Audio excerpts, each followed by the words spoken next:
nag-iingay ang mundo ng entertainment matapos maiulat na nakita sina Kim Chiu at Paolo Avellino na diretso sa iisang pribadong tirahan pagkatapos nilang bumalik mula sa isang bakasyon sa ibang bansa. Kung bago ka lang sa channel na ito, huwag kalimutang mag-like, share, comment, and subscribe. Babalyo na ang mga tagahangang sumusubaybay sa Kim Pao phenomenon dahil sinasabi ng mga saksi na hindi man lang nag-abalang umuwi ang dalawa sa kani-kanilang mga tahanan pagkatapos nilang lumapag. Ito na ba ang check na patunay na ang kanilang on-screen chemistry ay tuluyan ng naging isang totoong domestic partnership? Dumarami ang ebidensya at nagsisimula ng lumabas ang mga larawan. Tingnan ang mga buong post sa comment section para sa eksklusibong detalye ng kanilang sikretong pagbabalik. Tahanan ng puso. Sina Kim Chiu at Paolo Avellino, pumutok ang mga chismis tungkol sa pagiging magulang matapos umanong magkasama sa isang bahay pagkatapos ng bakasyon. Hindi na bago sa industriya ng entertainment sa Pilipinas ang kilig factor ng mga love team. Paminsan-minsan may mga paparating na pares na nagpapalabo sa pagkakaiba ng reality show at reel, kaya naman hindi maiwasan ng publiko na mas lalong lumapit. Dumating sina Kim Chiu at Paolo Avellino na kilala bilang Kim Pao. Sa loob ng ilang buwan ang dalawa ay nasa sentro ng espekulasyon.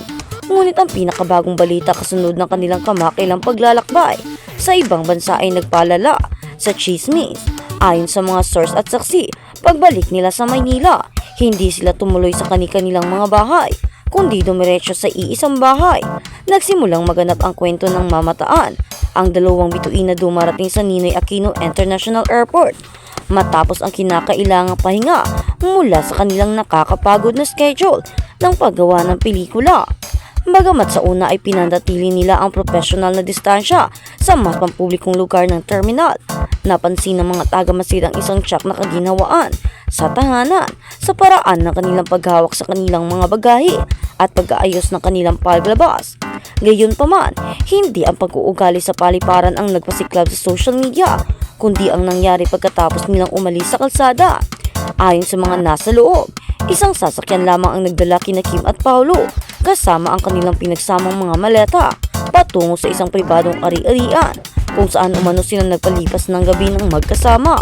Para sa Kim Pao fandom, ito na ang smoking gun na matagal nang hinihintay simula nang hindi maikaila o maikakaila ang kanilang chemistry sa linlang at What's Wrong with Secretary Kim. Sinusuri na ng mga tagahanga ang bawat panayam sa social media para sa mga sinyalis ng isang umusbog na pag-iibigan, mga post, comment at kung ano pang nandyan. Si Kim na naging napaka-pribado matapos ang high-profile na paghiwalay nila ni Sian Lim ay madalas na tinutukso na siya ay masaya at kontento, ngunit hindi pa rin kinumpirma ang isang bagong relasyon. Si Paolo sa kabilang banda ay kilala sa kanyang misteryo at mahinahong personalidad, kaya mas lalong naging makabuluhan ang kanyang kamakailang pampublikong pagiging malapit kay Kim. Ang ideya ng kanilang pagpunta sa iisang tahanan ay nagmumukay ng isang antas ng pangako na higit pa sa yugto ng pakikipag-date.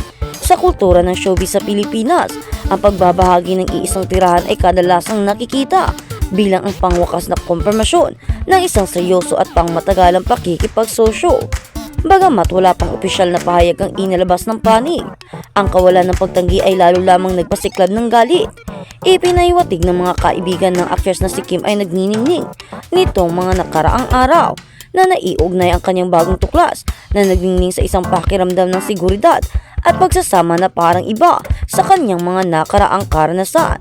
Ang bakasyon mismo ay isa ng pangunahing usapan, bagamat maingay silang huwag mag-post ng direktang mga larawan ng isa't isa sa kanilang mga pangunahing feed. Ang mga matang netizens ay tumutugma sa background, ilaw at maging sa mga anino sa kanilang mga individual na Instagram story. Mula sa pagsasalo-salo sa mga tahimik na European coffee hanggang sa parihong tanawin ng paglubog ng araw sa isang balkonahe, ang mga digital breadcrumb ay nasa lahat ng dako. Ngunit ang paglipat mula sa isang pinagsasaluhang bakasyon patungo sa isang pinagsasaluhang tahanan sa Maynila ang tunay na nakabihag sa imahinasyon ng publiko. Ito ay hudyat ng isang paglipat patungo sa pagiging tahanan na ibang-iba sa maingat at pinag-organisang mga galaw sa PR na kadalasang nakikita sa industriya. Gayunpaman, nagbabala ang mga kritiko at mga nagdududa laban sa padalos-dalos na konklusyon. May ilan na nagsasabing maaaring magkapitbahay lang sila sa iisang eksklusibong condominium complex o kaya naman ay papunta sila sa isang vacation meeting kasama ang kanilang management team. Gayunpaman, nananatiling malakas ang kontra-argumento. Bakit ang mga bagahe? Bakit ang pagdating ng gabing iyon sa iisang unit? May mga showbiz reporter na nakadestino malapit sa mga kilalang celebrity hunt. Sinusubukang patunayan kung ang talagang inilipat ni Kim ang ilan sa kanyang mga gamit sa bachelor pa ni Paulo o kung namuhunan sila sa isa't isa bagong love nest na magkasama.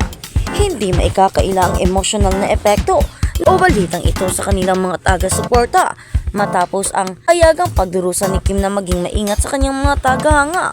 Gusto nilang makita siyang pahalagahan at si Paolo Avellino na may mature na mapangsangalang na aura ay tila akmang-akma para sa marami. Sa kabilang banda, nasasabik ang mga tagahanga ni Paulo na makita ang aktor na mas bukas at mas nagpapahayag. Kung sila nga ay nagsasama na, ito ay kumakatawan sa isang matapos na pagsuway sa tradisyonal na trope na itago ang relasyon na isinunod sa maraming kilalang tao upang protektahan ang kanilang kakayahang ibenta. Habang lumilipas ang mga oras at araw, lumaki ang pressure para sa confirm o confirmation sa isang kamakailang pagpupulong na mga namamahayag para sa isang endorsement.